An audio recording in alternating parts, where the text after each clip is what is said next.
लपेटने वाला, उसके लिए मैंने निमंत्रण नहीं दिया तो तू बिना बुलाए आ गई और आने के बाद मेरी यज्ञशाला में आ गई। जा मेरी नजरों से दूर हो जा, जैसा वो है वैसी ही तू है। इतना जब कहा तो सती मैया ने अपनी आंखों से देखा दक्ष प्रजापति को, कह दिया दक्ष प्रजापति आज तुम्हारे दुर्प्रभाव को मैंने देख लिया, दुर्विचार को मैंने समझ लिया कि तुमने मेरे पतिदेव के लिए निमंत्रण नहीं दिया और उनके निमंत्रण नहीं देने के बाद भी तुमने वेदी में कुछ स्थान तक नहीं दिया। तुम्हारा यज्ञ वैसे भी सफल नहीं हो सकता। जिस यज्ञ में शिव ना हो वो भला यज्ञ कैसे स्वरूप हो सकता है, क्योंकि यज्ञ स्वरूप ही तो शिव है। इतना जब कहा, बार बार कह दिया कि तुझे भी बोलने की अकल नहीं है, क्या से बोल रही है? अब तू पिता पिता कहती थी, लेकिन अब तू मेरा नाम लेकर बोल रही है। कौन किसका पिता?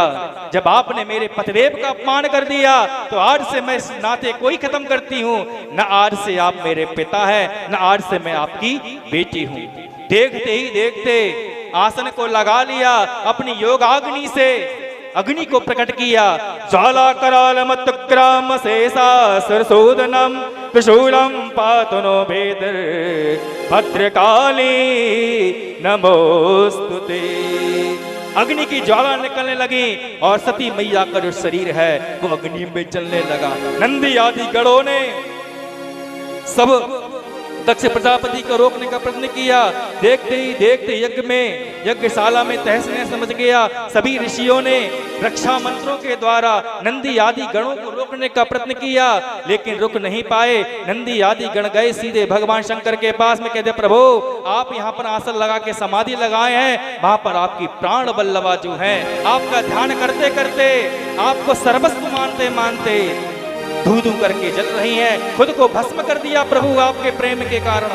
भगवान शंकर ने अपनी जटा को जैसे ही खींचा, पत्थर पे पटका, वीरभद्र प्रकट हो गए, भद्रकाली प्रकट हो गई। शंकर भगवान की जय। हो वीर भद्रा तेरा कल्याण हो।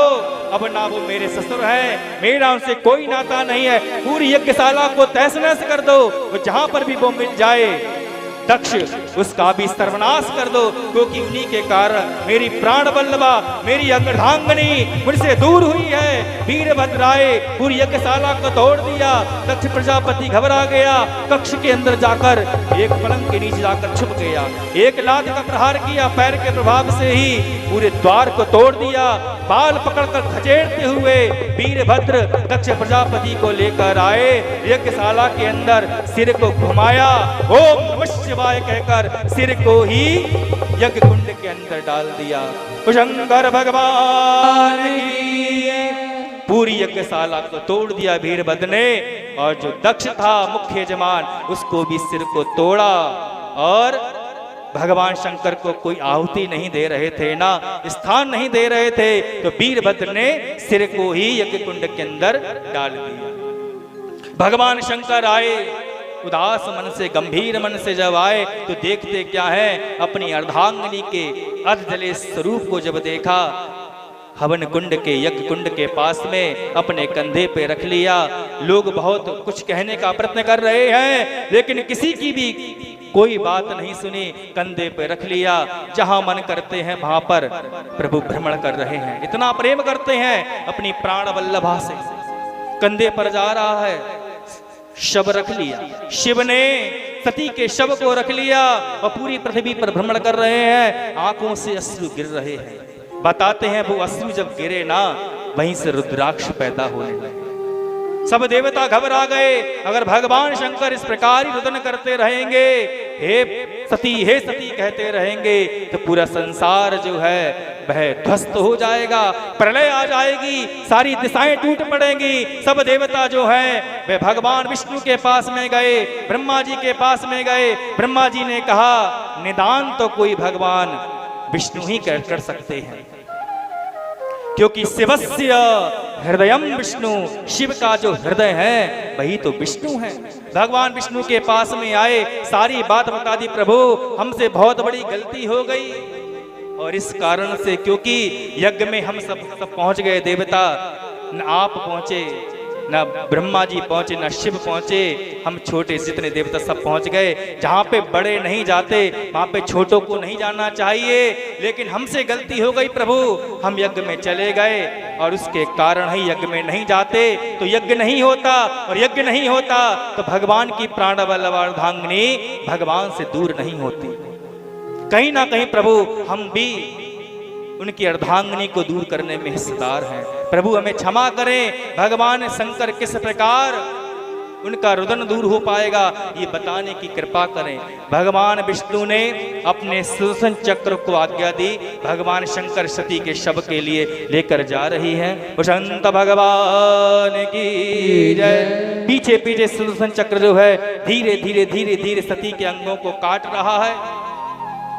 सती के अंग जहां जहां पर गिरे वहां वहां पर शक्ति पीठ ही निर्माण हो गया। जहां पर तलवे गिरे सती मैया के, उस स्थान के लिए शीतला मंदिर गुड़गांव के नाम से जाना जाता है। जहां पर मैया के बाल गिरे मथुरा में चामुंडा मंदिर बन गया।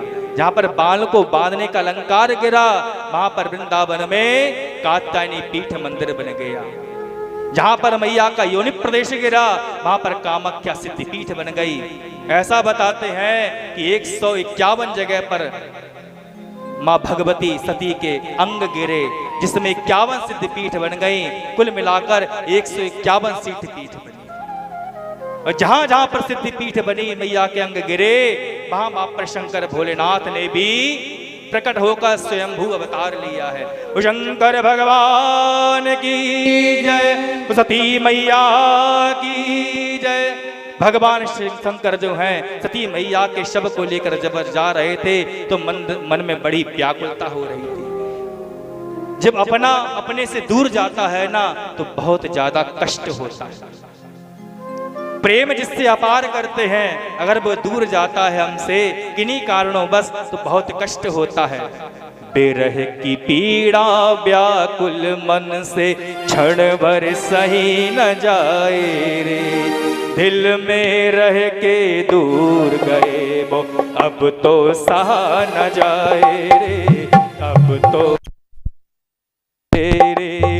बेरह की पीड़ा व्याकुल मन से क्षण भर सही न जाए रे, दिल में रह कर दूर गए वो अब तो रहा न जाए रे, अब तो रहा न जाए रे। प्राण प्रिय निश प्राण हुई तो त्रिभुवन भी रसहीन लगे। प्राण प्रिय निश प्राण हुई तो त्रिभुवन भी रसहीन लगे। शक्ति स्वरूपा सती के दुख में स्वयं ही सब जी छीड़ लगे। शक्ति स्वरूपा सती के दुख में शिव जी स्वयं ही छीड़ लगे। योगाग्नि में भस्म हुई जो, योगाग्नि में भस्म हुई जो, कैसे उन्हें जियाए रे। विरह की पीड़ा व्याकुल मन से अब तो सही न जाए रे, अब तो सही न जाए रे, अब तो सही न जाए रे। भगवान शंकर